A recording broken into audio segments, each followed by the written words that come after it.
The problem is in the God of Islam. This is shocking, and unfortunately this is the reality about this God. He is a God of torture. He is a God, the deceit God. This is what he talks about himself. You are going to make millions, millions upon millions of Muslims very, very angry. I'm not trying to offend Muslims. I love them. Those Muslims are my family. But you are going to offend people, and you are going to put your life in danger, aren't you, by doing this? Some of them will be offended. Some of them will be offended. But I am sure, I believe that many of them will wake up. Some of them will try to kill you. They will. They will. If they will kill me, they will kill this body. But the question, what about my soul? What about my ideas? What about my beliefs that I shared with everybody? Will they be able to kill this? I don't think so.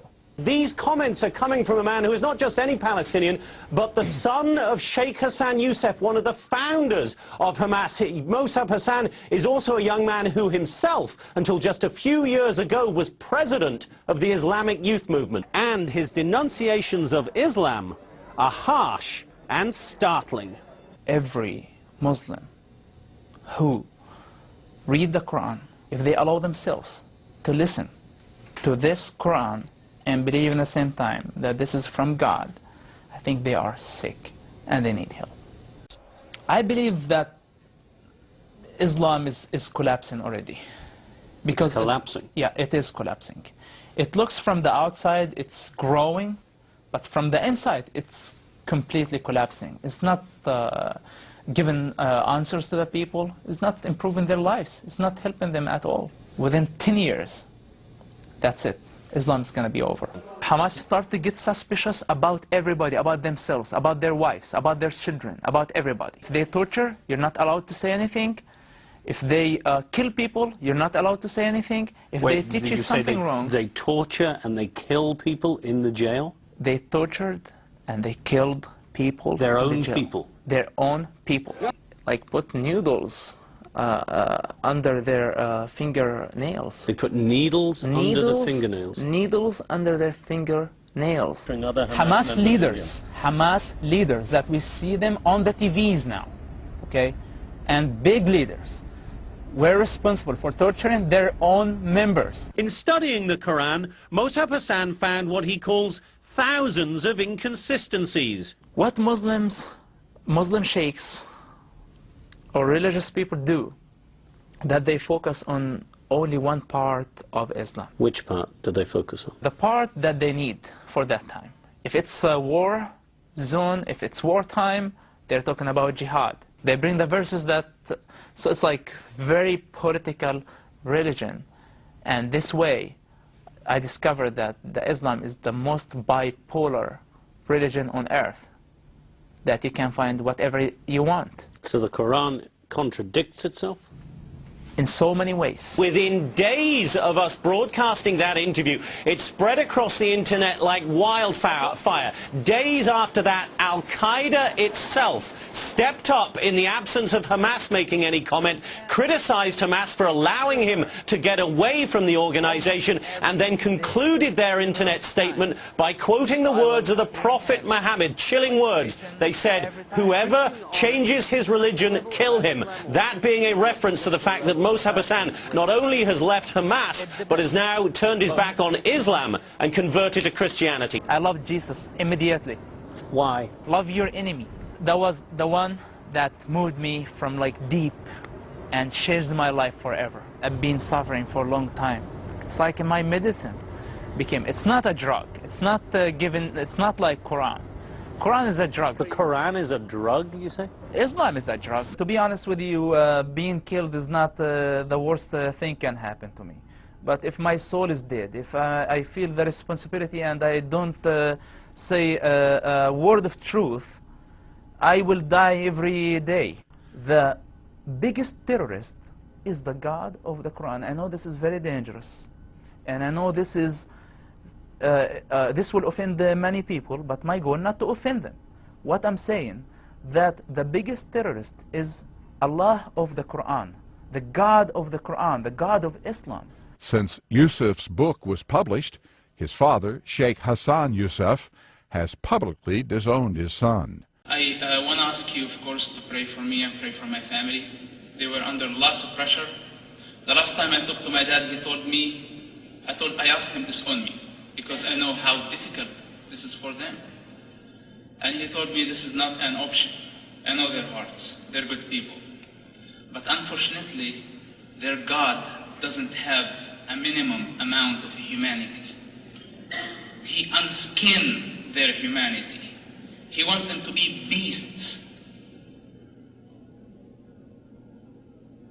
Our problem is with their God. Our problem is with their ideology. Please to understand the difference between Islam and Muslims. Please, Muslims are wonderful people. The worst criminal terrorist Muslim has moralities, responsibilities, logics than the God of the Quran. And what I see that governments are hunting the street drug dealers when they are trying to catch somebody like Bin Laden. How old Bin Laden is? 50 years, 60 years, and how long he's gonna survive? For the next 15 years? We have a problem with a gangster has been for the last 1400 years, and he will be there for the next 500 years if nobody will stop him. And our war is with him. My war is with him. My God's war is with him. If Jesus Christ was here now, right now, and you ask him a question, what do you think about the God of the Quran and the God of Islam? What his answer will be. But I'm telling you, the problem is much bigger than Hamas. The problem is in the God of Islam. This is shocking, and unfortunately, this is the reality about this God. He is a God of torture. He is a God, the deceit God. This is what he talks about himself. Islam as a religion in general is a lie wrapped with some facts and truths, and I'm talking this with the authority of somebody who understands exactly what Islam is all about. And it's the biggest lie in history, in my opinion.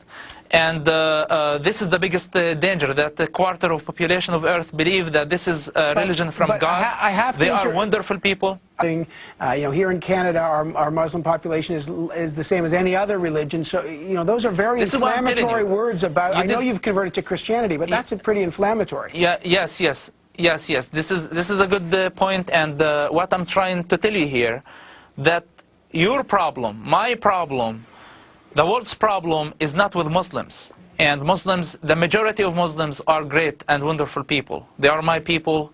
I know their pain, I know their sufferings, and I know their hearts. When you go to the Middle East, when you go to any Muslim community, you see their passion, you see their hospitality, and you get confused, even more confused. You say sometimes, those Muslims are better than many Christians. And we are not in a position to compare people.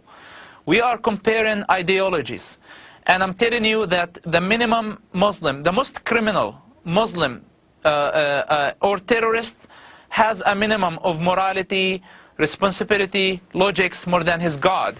If you read the Quran, if you allow yourself to understand what the Quran is all about, you're going to figure this out yourself. Go to the Quran, Surah 9, verse 5, and you will find what the God of Quran is asking Muslims to do against everybody. Now, it's not Muslims' fault that they were born in that culture. It's not their fault that they were born as Muslims. But what we're telling them, understand your religion before you are offended. Those are realities about their religion, and they need to recognize that. Your father is the leader of Hamas in the West Bank. Didn't you feel that you are betraying your family, betraying his confidence, betraying the idea he dedicated his life to? How did I betray him? By saving his life, for example? I'm not doing him a favor. This is my dad. I know I rather to die and he doesn't get hurt. I look like a traitor because I am doing what my people need, not what my people want. You decided at some point to leave Islam altogether, and you converted to Christianity, right?